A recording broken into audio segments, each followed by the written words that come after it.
दिलों में तुम अपनी बेताबियां लेके चल रहे हो तो जिंदा हो तुम।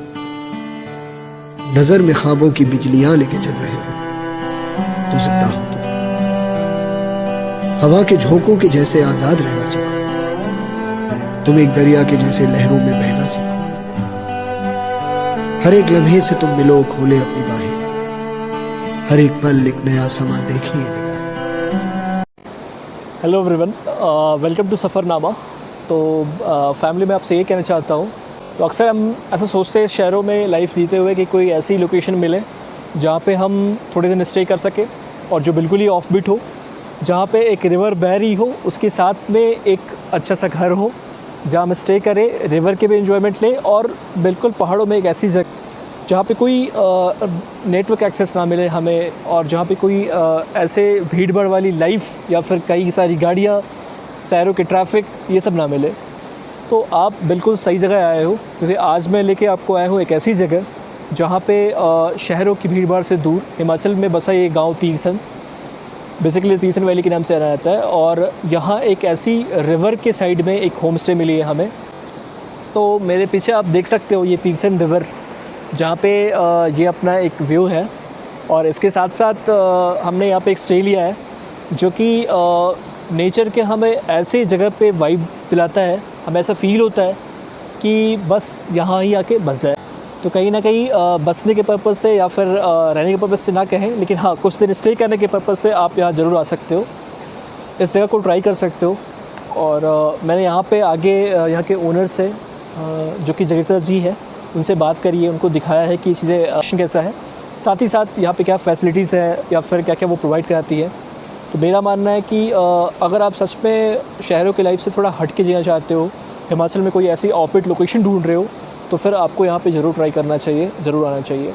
एक बार मैं ये होम स्टे दिखाना चाहूँगा कि ये किस तरह से है यहाँ पे, है ना। तो जैसे कि मैंने बताया था इस प्लेस के बारे में, ये है तीर्थन मोक्ष, और होम स्टे के ओनर के पास, जो कि है मिस जगीरदार जी, और मैं इनसे कुछ बातें करूँगा। तो नमस्ते मैम। नमस्कार जी।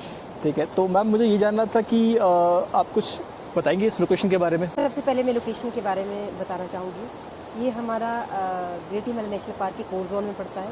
ओके। इसको तीर्थन वैली के नाम से जाना जाता है। तो ये जैसे इसके डेस्टिनेशन के बारे में बताऊँ, कहाँ से आना है, यहाँ तक कैसे पहुँचना है आप लोगों को। ओके। तो सबसे पहले अगर आप टैक्सी में आते हैं या अपनी गाड़ी, प्राइवेट गाड़ी में आते हैं, तो सबसे पहले आप ऑट में पहुँचते हैं। तो ऑट से आपको राइट साइड पे जाना है। ओके। तो उसके आगे आप बंजार से गुशेनी जैसे ही आप गुशेनी पहुंचते हैं, फिर वहाँ से हमारा पिक व्यू स्टार्ट होता है।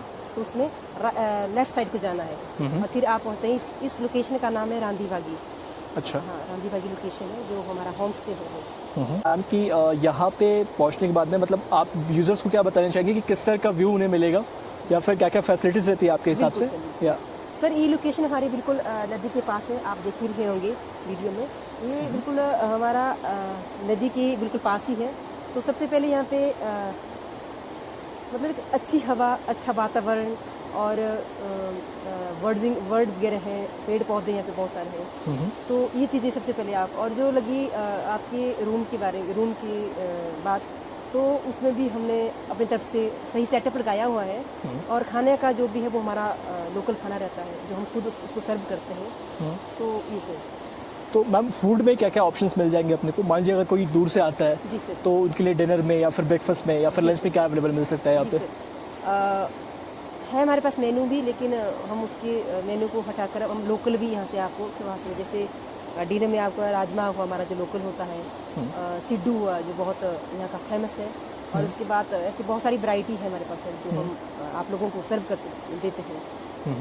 मैम ये सिद्धू के बारे में थोड़ा बताएंगे, क्योंकि हाँ। जो लोग बाहर से आ रहे हैं वो हिमाचल को ये समझ रहे हैं कि सिद्धू ये कैसी फूड है, तो उसके बारे में कुछ बताएंगे क्या है ये। हाँ सर, सिड्डू सर दरअसल ये हमारा सबसे फेमस जो कि सर्दियों में खाया जाता है।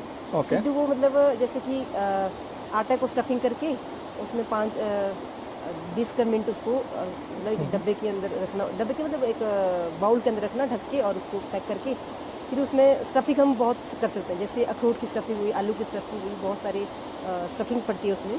अच्छा। तो स्टफिंग करने के बाद उसको हम सिड्डू मेकर में डालते हैं और उसको हीट देते हैं, और वो एक बर्ग की तरह नहीं होता, वैसा खुला हुआ होता रहता है। अच्छा। और जहाँ तक मैंने देखा है मैम कि ये जो लोकेशन है ये बिल्कुल रिमोट एरिया है, और जब भी आप देख सकते हो कि बिल्कुल भी यहाँ पे है, मतलब ये रिवर के बैंक पे ही है। और अब मेरे को ये थोड़ी जाननी है आपसे कि ये आइडिया आपके पास आइडिया जब मेरी ग्रेजुएशन हुई, जब मेरी स्टडी ख़त्म हुई, तो उसके बाद मुझे लगा कि फिर मैंने माउंटेनियरिंग करी अटल बिहारी इंस्टीट्यूट से, मनाली से। ओके। तो उसके बाद माउंटेनियरिंग के बाद सर वहाँ पे बहुत सारे मतलब जब हम एक बैच में थे तो बहुत सारे क्वेश्चन आए। फिर मुझे लगा कि हमें इस इंडस्ट्री में जाना चाहिए। फिर जब हम इस इंडस्ट्री में गए, फिर उसके बाद मेरे माइंड में ही आया, हमारे वैलीज बहुत हैं, जैसे यहाँ पे ट्रैक भी रहते हैं, तो ये चीज़ें हुई। फिर मैंने फिर सेटअप बना दिया कि नहीं हम होम स्टे रन करेंगे। तो उसके बाद सर ये यात्रा रही। ओके।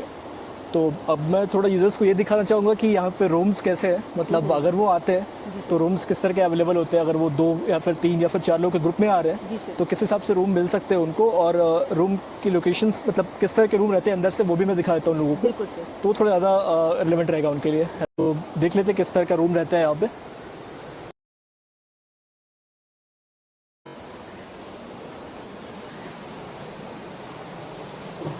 तो ये अपने 2 अलग अलग रूम टाइप्स है, पहला जो कि वहाँ पे है और दूसरा यहाँ पे। ये दोनों ग्राउंड फ्लोर पे ही है, और आप देख सकते हो नीचे ये मैट की भी फिनिशिंग दे रखी है मैम ने, और थोड़ी सी कालीन है कुछ, और बीच में 2 स्टूल बैठने के लिए।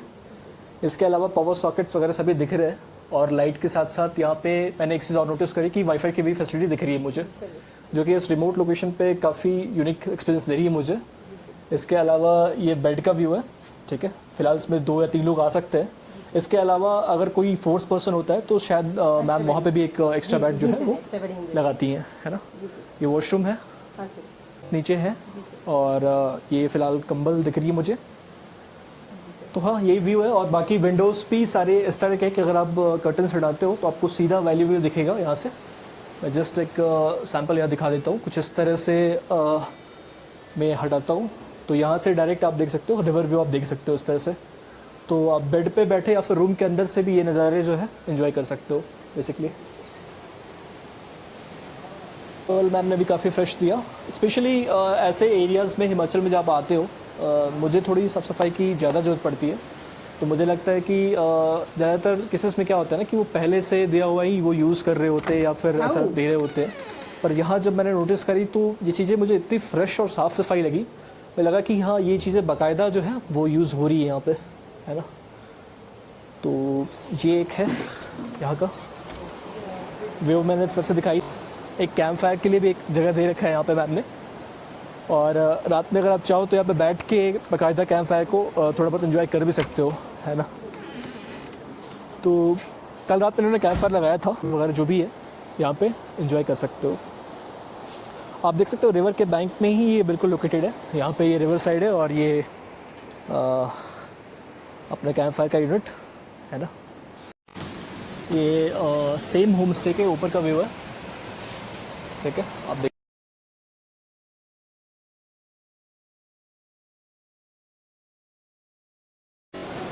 हाँ, ये रूम बिल्कुल जो 2 रूम मैंने नीचे दिखाए थे, एक रूम यहाँ पे और दूसरा कुछ यहाँ पे रहेगा ये वाला। तो 2 रूम नीचे है और 2 रूम जो है वो ऊपर की साइड बना रखे हैं इन्होंने। तो ये कुछ इस तरह का व्यू ऊपर से आप देख सकते हो। थोड़ी सनलाइट में एक अलग ही व्यू आ रही है, ऐसा लग रहा है जैसे फॉग के साथ में सनलाइट मिक्स हो रही है।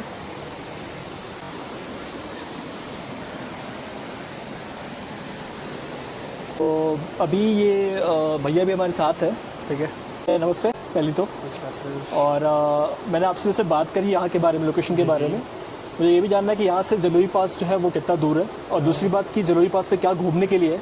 इसके अलावा जो लोग यहाँ आ रहे हैं इस पर्टिकुलर तीर्थन मोक्ष में आ रहे हैं, वो क्या घूम सकते हैं और क्या क्या जगह उनको एक्सप्लोर करनी चाहिए। पहले तो यहाँ से जलोड़ी का डिस्टेंस आपका मतलब अराउंड 30 किलोमीटर रहेगा। ओके। और वहाँ पे आप यहाँ से पहले एक दिन मतलब यहाँ से आप जीबी कर सकते हैं, जीबी से फिर आप जलोड़ी कर सकते हैं। ओके। पहले एक दिन आपका जीबी वाटरफॉल हो गया, फिर जीबी से भी 360 व्यू हो गया, जलोड़ी का हो गया। अच्छा अच्छा फिर वहाँ से आप रंगपुर गढ़ कर सकते हैं, अच्छा और उसके बाद आप सिलेसर लेक कर सकते हैं। अच्छा, तो अच्छा। एक दिन में आपका कवर हो जाता है, तो अच्छा, आराम अच्छा। से हो जाता है। तो ये जेवी से जो जलोरी पास जाएंगे वहाँ जाके जो ट्रैक रहता है उसके बारे में कुछ बताएंगे, मतलब कब कितना टाइम लगेगा अगर कोई जा रहा है वहाँ पे, तो उसको कितने दिन का या फिर कितने घंटे का मार्जिन लेके चलना चाहिए? तो वहाँ से सर मतलब गेस्ट के ऊपर डिपेंड है कि मतलब ट्रैक आराम से करते हैं या फास्ट करते हैं। मतलब अराउंड आपका 1 से 1.5 घंटे का पैदल ट्रैक रहेगा सर। अच्छा। जीबी से जीबी सॉरी जलोड़ी से रहेगा। अच्छा जलोड़ी से 1 घंटे का ट्रैक रहेगा आपका। ओके। और मुझे एक चीज़ और जाननी है कि अगर यहाँ पे जो लोग तीर्थ मोक्ष आ रहे हैं, जी जी तो यहाँ पे मैंने सुना है एक छोले वाटरफॉल है, इसके अलावा भी कुछ एक नेशनल पार्क है, जी। तो आप उन दोनों के बारे में थोड़ा बताएंगे कैसा जगह है या फिर किस तरह से? तीर्थन वैली में सर आपको घूमने के लिए मतलब बहुत से विलेज मिलेंगे। मतलब एक आपका छोई वाटरफॉल हो गया, वो आपका नागड़ी विलेज में पड़ता है। नागड़ी से अराउंड आधा घंटे का रास्ता है, तो आपका मतलब वो कवर हो जाएगा, आधे घंटे में कवर हो जाएगा। और दूसरा सर अपना एक सरसी विलेज आता है। अभी ये मौसम की वजह से रोड अभी ख़राब है, तो अभी वो मतलब बंदी है। अच्छा, मतलब अच्छा। आपका लामरी टॉप, वहाँ से लामरी का ट्रैक स्टार्ट होता है अपना। मतलब जलोड़ी विलेज बहुत अच्छा विलेज है। अच्छा और दूसरा अपना जीएनपी के लिए मतलब तीर्थन वैली से ट्रैक स्टार्ट होता है। मतलब अपना एंट्री गेट तक है, तो वो भी जा सकते हैं आप। अच्छा अच्छा और अपना फिर आपको परमिट अगर अंदर जाना है तो आपको 6 से 7 दिन का ट्रैक आपका रहता है। तो उसमें आपका गाइड भी साथ रहता है, आपका कैंपिंग वगैरह सब कुछ अंदर ही रहेगा। अच्छा। मतलब ये चीज़ अगर गेस्ट को मालूम हो तो गेस्ट मतलब पहले से प्रिपेयर होके आता है, तो सब चीज़ हो जाता अच्छा है। अच्छा और जीएनपी में आपको मतलब वार्ड मिलेंगे, मतलब जंगली जानवर देखने को मिलेंगे, और व्यूज़ मिलेंगे, बहुत अच्छे अच्छे व्यू मिलेंगे टॉप के। तो ये चीज़ आपको देखने को मिलेगी सर। ओके। तो भैया मैं तो यूजर्स को यही बोलूँगा कि अगर आप आ रहे हो तो जैसे उन्होंने बताया है, जी जी जिस तरह के रिस्ट्रिक्शन दिए हैं आप उसको फॉलो करो। जी फिलहाल मैं इनको थैंक यू बोलना चाहूँगा, और जगिता जी को भी जिन्होंने इतना सारा इन्फॉर्मेशन दिया, बताया हमें इसके बारे में। मिलते हैं हम अगली वीडियो में, आप सफ़रनामा में बने रहो, तब तक के लिए जय हिंद। तो जब मैं अपने दोस्तों के साथ यहाँ पे आया तो आप देख सकते हो रास्ता कुछ इस तरह से था।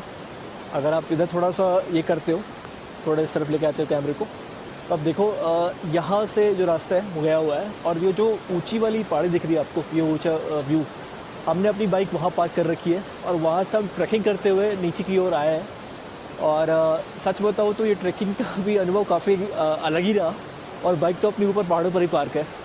तो जैसा कि जगिता जी ने मुझे बताया कि यहाँ पे काफ़ी सारे ऐसे उन्होंने रास्ते बनाए थे पहले, जो कि पिछले साल या फिर इस साल जो गर्मियों के सीज़न में बारिश हुई थी वो लैंडस्लाइड में चली गई थी वो सारे रास्ते, पर धीरे धीरे ये लोग ऐसे रास्ते बना लेते हैं ताकि टूरिस्ट यहाँ आ सके, लोकेशन मिले जो कि ऑफ बीट भी हो। और ऑफ बीट के अलावा, अरे उधर क्यों जा रहे हो, अभी मैं बोल रहा हूँ ना, बाद में जाना, मैं बोलूँगा तो जाना उधर, ठीक है।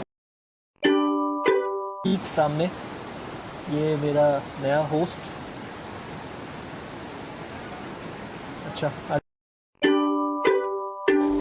सर और क्या क्वेश्चन किए थे? अच्छा, कट तो करना। और मुझे ये जानना था